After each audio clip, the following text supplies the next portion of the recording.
Hey there, Bubby! Duke here. I want to thank you for watching this video of mine. I will try to prove worthy of your time because you are wicked good. So there you go, a little bit of that Maine accent right up front, right between the eyes, because I figure, hey, you know, if that's going to be too much for your soul to bear, if that's going to be just a deal breaker for you, well then, Mr. Man, I guess it's best we get that on the table right up front. But for those of you who stick around, this is actually my very first actual on-purpose produced YouTube video on a brand new channel. So I guess when I say that I want to thank those of you who stick around, I guess what I really mean is, well, I want to thank both of you. This is going to be kind of a faux live stream. Apparently, I can't live stream from a cell phone or an iPad, which is really all I have for a video camera equipment. I cannot live stream from those until I have 1,000 subscribers. Well, it's a brand new channel. Obviously, I don't have 1,000 subscribers. I am pretty certain I'm never going to get to 1,000 subscribers. But, you know, I just wanted to jump into the YouTube pool here and have a little bit of fun. Most of what I am going to be doing on this channel will be comic book reviews, but this is a grading video, which will be a regular feature. I'll probably do a couple of these anyway a week. And as I said, it's kind of a faux live stream. It's why it's the first video, because it's just easy. Just turn on the camera and start talking, right? So that's a real easy test video, you know, just to get something out there to see if I even have the time, talent, technology, and well, frankly, tone of voice that it takes to be a YouTuber. So we'll put a couple of these up, which is certainly the main thing. Then we'll keep doing it, and then we'll move on to the actual comic book reviews. So why am I doing a grading video? Well, grading comic books is what I do for a living. I work for a company based in Maine that buys and sells comic books. I'm not going to give you the name of the company because this really isn't designed to be a commercial for that company. I'm just, you know, letting you know who I am and what I do, what I'm about. But what we do is when we buy a collection of comic books, the big books, we send to CGC and we auction those out through an outfit called Comic Link that you may have heard of. And if not, then by all means, please Google it. And then the rest of the books, everything else in the collection that's not really worthy of going to CGC, we either combine those into lots or we sell them as singles. And my job for the company is to grade those singles. And that's what I have right here is a stack of those books. And I grade them. It's about 80% of my work week is grading comic books. Then I will, after I have written everything down here in a particular stack of books with the grade and any damage that would not be immediately evident on the scans of the comic books that will be included. We post these on eBay and then also on our own website.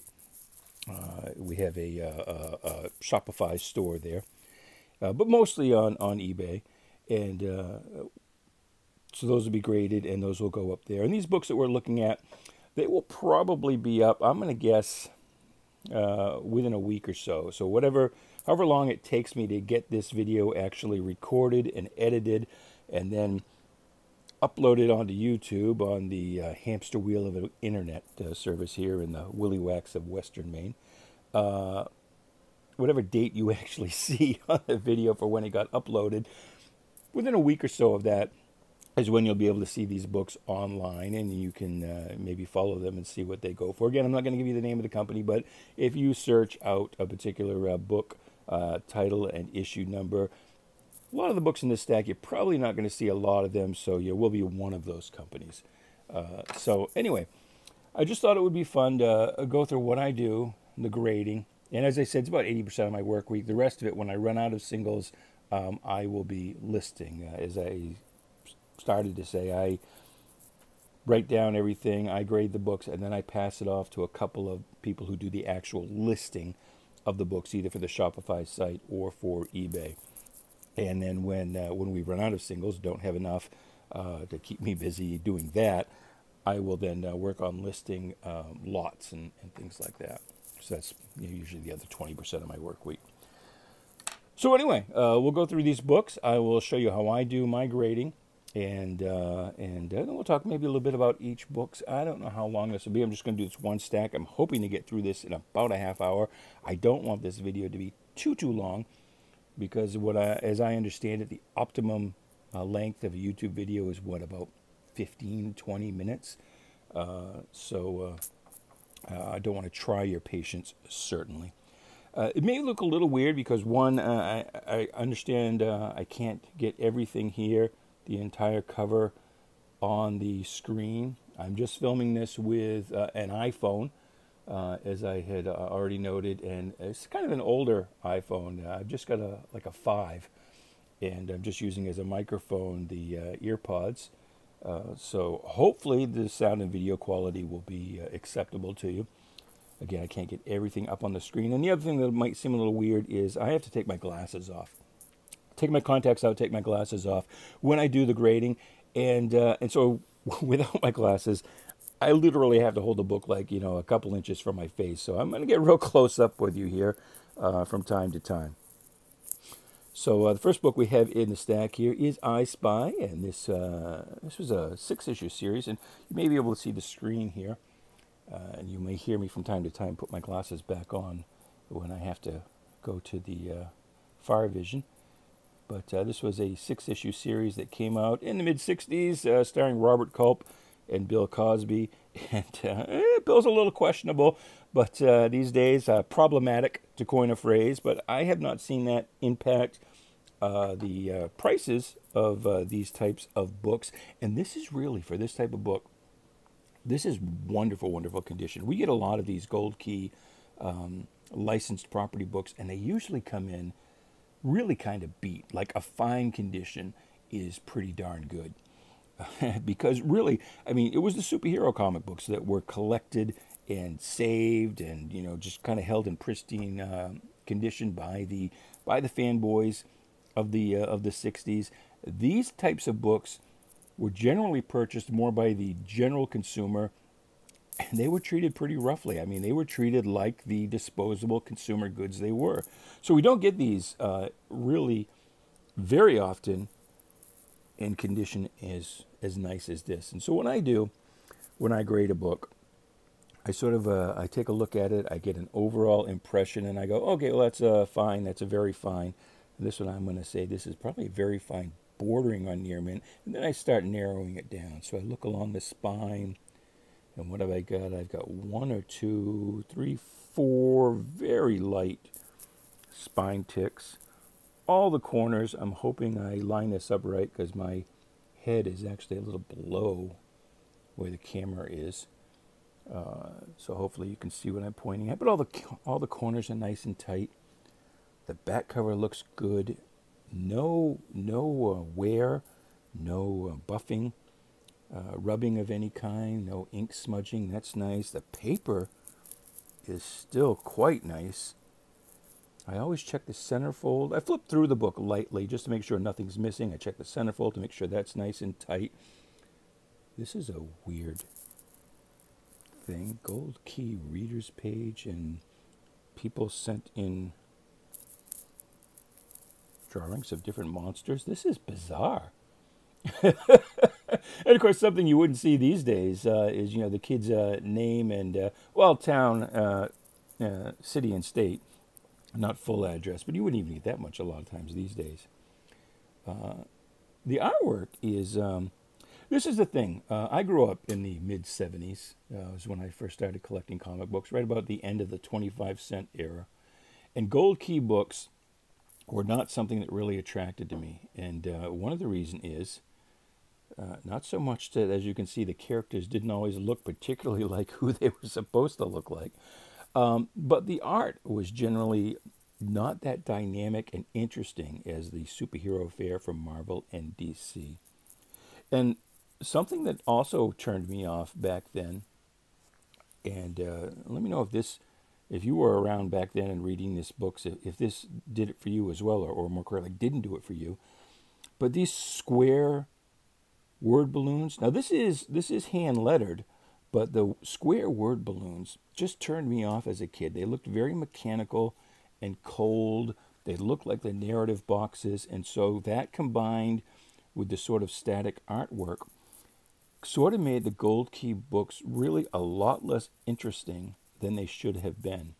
So I rarely bought these types of books as a kid. Of course, this one is a 12 center, is 1960. Oh, let me look here. 68. I would have been 1 year old when this came out. But when the Gold Keys, it certainly survived into my era. They were usually the last. I usually only bought a Gold Key book if I just there wasn't enough new stuff on the stands that week from Marvel and DC that I wanted. So anyway, I'm going to call that an 8. Maybe even an 8.5. You got a little blunting up there, but you've only got just a couple of ticks. 1, 2, 3, and 4. And you can only really even see the ones there. I actually think I'm going to call that an 8.5. I probably could get away with, I'll get a little bit of bend there. I could probably get away with calling that a 9. But I usually like to err on the side of caution, because you always get people who complain. I mean, somebody will try and tell me that's a 4. But, because you know how people are. But I'm going to call that an 8.5. So I'm going to put that right in my little box here. Write down 8.5. There's no damage that needs to be listed. And you probably, while I was going over that book, you were probably eyeballing this and being like, "Oh my God, the first appearance of Thor, Journey into Mystery 83. Oh my God, oh my God." It's not. Although this book does tend to go for a considerable amount. I bet you this will go for 30 or 40 bucks. What this is, if you look at the back cover, it is a 1966 reprint, so a very early reprint. And this came in a package with a record. Obviously, we don't have the record anymore, but along with all of the little Golden books, they also put out, at that time, Golden Records put out a series of 4 Marvel and 2 DC record comics, and it was the record was basically just reading this story, and then they had a reprint. So this is the Thor introduction from Journey into Mystery 83, but it's just that story, and you can see that it actually starts and ends on the inside cover. We only really know that this is 1966 because if we check, and maybe you can see here, if we check the Grand Comics database, comics.org, it tells us that the Superman version of this has some copyright data that says 1966. This one actually has no indicia, no copyright data at all. The only reason you even know it's Marvel is because of this little MC box. I mean, if you didn't already know. So anyway, for grading purposes, I look at this and I'm like, well, that's what is that? It's probably a very goodish. So we're talking a 4. And then we start to narrow it down. So we've got all the little damage along the edge here. The cover's obviously been bent back. We've got some chipping. That corner's blunted. We've got some chips out here. A little tiny 1/4-inch tear right there. That corner's beat up a little bit. Overall, though, it looks, to the eye appeal, it's fairly nice. If you put that in a CGC container, put it on the wall, it looked fairly nice. I always look at the back side of the spine as well to see what tears transverse the cover. I notice as I'm talking, I'm kind of thinking, and I'm probably getting into ASMR territory. So this video could appeal to a couple of different audiences, I guess. So anyway, we flip through, and the page, it's starting to tan, which, I mean, this book's as old as I am, and older even, and I know what kind of shape I'm in, so I would call this pretty good. The centerfold is nice and tight. Oh, icky. Can you see that? A little bit of rust on that top staple, so we don't like that, and that's going to push that down a little bit in my eyes. I am really hard on rust. And the the cover's getting a little brittle there. That's why those chips are coming out, because that's a little brittle. So actually, rather than a 4, I think I'm going to end up calling that, I might end up calling that a 3.5, just because, and you got actually a little bit of tiny water staining there, a water spot of some kind. Somebody wrote 75 down here for, I wonder if that's the year this person actually got that book. Who knows? You find all kinds of weird things written in comic books. I'm going to call that a 3.5. And certainly, part of the fun of doing this is if, as you're watching this, and granted, we may argue because, just as it's hard from a photo to tell the actual condition of a book, I'm sure from this video it's going to be kind of hard. But if you really feel, and that's why, just to interrupt myself, that's why we do scans of the books that we sell, not photos, but actual scans, so you can really see what the book looks like. But anyway, if you feel that I'm just way off, and you want to argue with me on the grade I give to any of these books, and please, by all means, do that in the comment below.